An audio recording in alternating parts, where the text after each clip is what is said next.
Hey guys, it's TFE Gaming and today we'll be looking at FIFA 22 actual gameplay. EA Sports esports channel uploaded our actual gameplay between Tex and Tom Lees, the two pro players, and I'll be analysing and reacting to the gameplay and giving my thoughts on it, so let's proceed. Before we move on, I must say this gameplay is not owned by me. The original gameplay was uploaded on EA Sports FIFA esports channel, so if you want to check out the full gameplay, go over to their channel and hit subscribe for them. Starting off the clip, they're showing ultimate team cards with golden on the black, so it looks really good and it pops out really well. This is also the new card design for this year, so if you haven't seen it yet, here it is. Okay, whenever you play the game, you'll see this new FUT Ultimate Team transition. It slides and goes away between your cinematics and your in-game gameplay, so it looks quite class. I'd say it's much better than previous years. As soon as you see the gameplay clip starts, you can see the first touch and hypermotion in action. Notice how Joao Cancelo takes a very soft touch and then goes into a different level of acceleration. I really like how they've done this and how smooth everything is flowing here. Hypermotion has changed everything. What I can notice here is that De Bruyne is moving a little clunky, even though De Bruyne is not known for his dribbling, but this is a little slow. Or it could just be that the game is very slow this year, but maybe it's because of the pressure he's facing against the defenders that he's dribbling like that. Taste of FIFA 22? Yes, I have not touched the game yet. This is my first taste of it. Notice how he gets tackled and the whole team starts to move back. This is coming from the machine learning aspect that they told about the game, and how the teams adapt and understand how the opponent team is pushing up to stop the counter-attack. Straight after, we see Tom completely finessing it from some random angle. This was discussed after the stream that they are looking into it and they know that finesse shots are a bit broken inside FIFA 22 beta or whatever build they're trying here, so they know they don't want to make another FIFA 19, so don't worry, they are going to remove these extremely long range finesse shots because they seem kind of completely broken at the moment. Soon after, Tex tells how difficult it is to score this year. He has tried the beta and he says in his own words it's extremely difficult to score this year, so he's trying new things. And you know, if Tex is saying it's difficult to score this year, it is very difficult because he's known for his goals. And later we see another finesse shot. Tom is completely abusing those finesse shots, so it's kind of obvious that the finesse shots need the nerf, and it's looking like there is no goalkeeper when there is a goalkeeper change this year. So it's something that they need to work on and nerf it a little bit. You can see around this point how Heung-min Son tries to do a La Croqueta and it looks so slow, and I really like how EA have balanced it this year. Moving on, as he gets tackled and Tex tries to do a counter-attack, you can notice one of the biggest problems in FIFA 21 has been fixed is the one through ball to Mbappe, and the counter-attacks of that game were unbearable and unrealistic. So I like how the effectiveness of the long through ball has gone down. Noticing when they are passing around, there's a big flight to the ball, and whenever they are taking the touch, there is a heavy weight to the ball.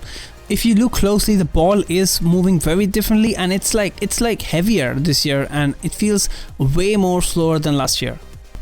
We can see how the new explosive sprint mechanic works here. Mbappe is trying to walk and then he explodes away when he presses the R2 button in the right timing.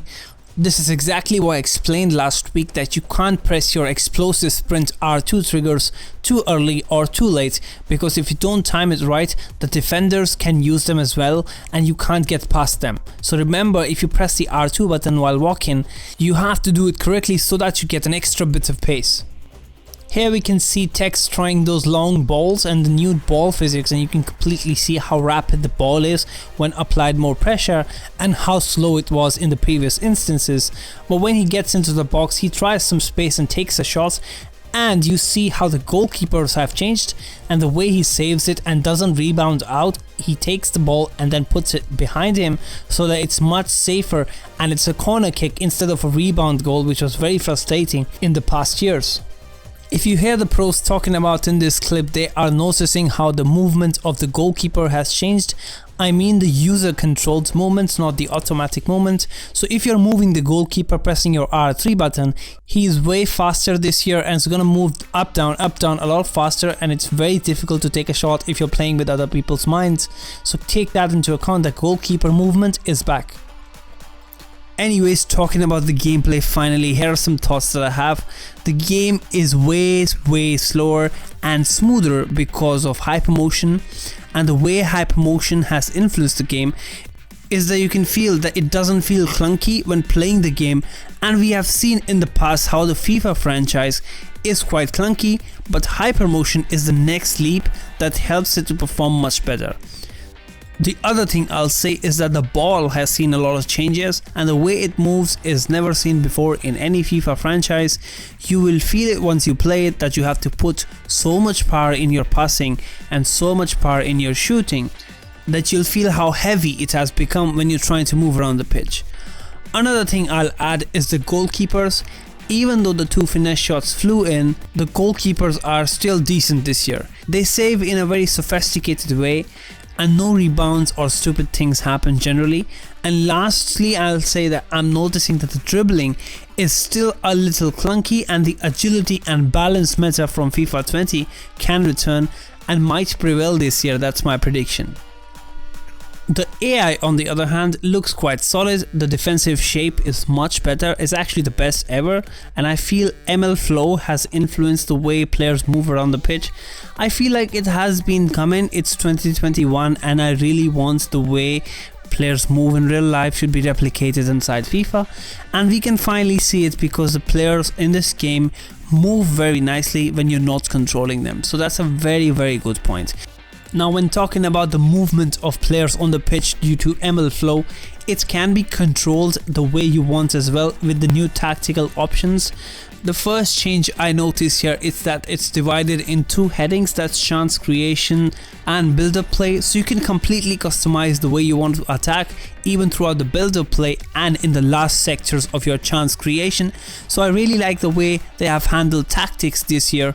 Switching over to the graphics in the top-down perspective, I'll say I'm not that happy when looking at the top-down perspective, because more or less it looks the same as FIFA 21 next gen.